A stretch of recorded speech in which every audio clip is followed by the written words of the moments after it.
Think about your earliest memory. Not a photograph you've seen 100 times, not a story your parents have told you, something you actually remember. Maybe you're standing in a room, maybe you're holding a toy, maybe you remember someone's face. Now ask yourself something strange. What happened before that? You were alive, you were learning, you were meeting people, you were experiencing the world for the very first time. And yet for most of us, those first few years are almost completely missing. It's as if someone deleted the opening chapters of our lives. But here's the strange part. Babies can remember. They recognize familiar people. They learn routines. They develop preferences. They learn from experiences. So if a baby can form memories, why can't the adult version of us access most of them? Maybe the problem isn't simply that those memories were never created. Maybe the problem is that the person trying to retrieve them was still becoming who they were. And that's where this gets strange. Psychologists call this infantile amnesia. Most adults have very few reliable autobiographical memories from their earliest years, especially before about age 3. But those years weren't empty. A young child is constantly learning.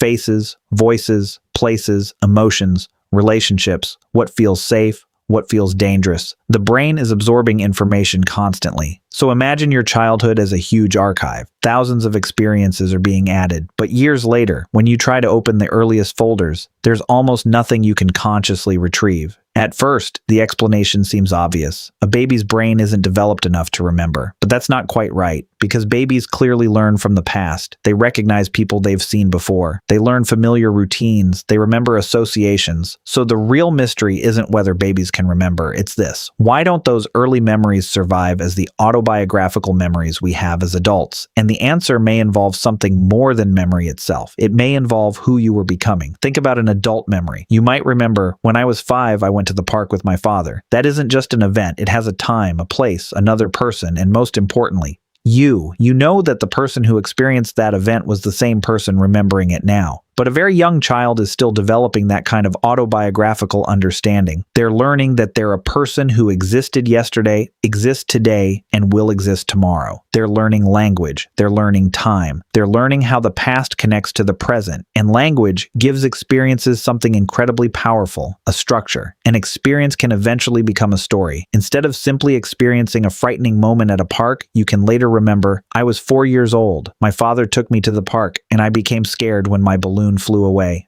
Now that experience has a place inside your personal history. So perhaps one reason your earliest memories are so difficult to retrieve isn't simply that your brain couldn't store experiences. It's that the system for turning those experiences into a lasting story about yourself was still being built. But that creates a bigger question. If you can't consciously remember those years, how can they still affect you? Think about everything you learned before your earliest memory. You learned language. You learned faces. You learned who made you feel safe. You learned how objects behaved. You learned how people behaved. You learned how to move through the world. You don't remember most of those moments, but somehow you learned them. You don't remember the exact moment you learned what every word meant. You don't remember learning how to recognize the people closest to you. You don't remember countless experiences that taught you how the world works, but their effects can remain. And that's because memory and learning aren't exactly the same thing. You can retain something without being able to consciously remember when or where you learned it. So the earliest years may not be absent in the same way an erased file is absent. They may simply be absent from conscious autobiographical recall,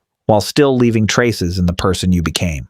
And that makes the mystery even stranger, because now we have to ask, how much of your childhood is still inside you without you remembering it? There's another problem. Even the childhood memories you do have may not be exactly what you think they are. Imagine finding an old photograph of yourself at age 2. You don't remember the day, but your parents tell you where you were, who was there, what happened. Maybe they tell you the story again and again.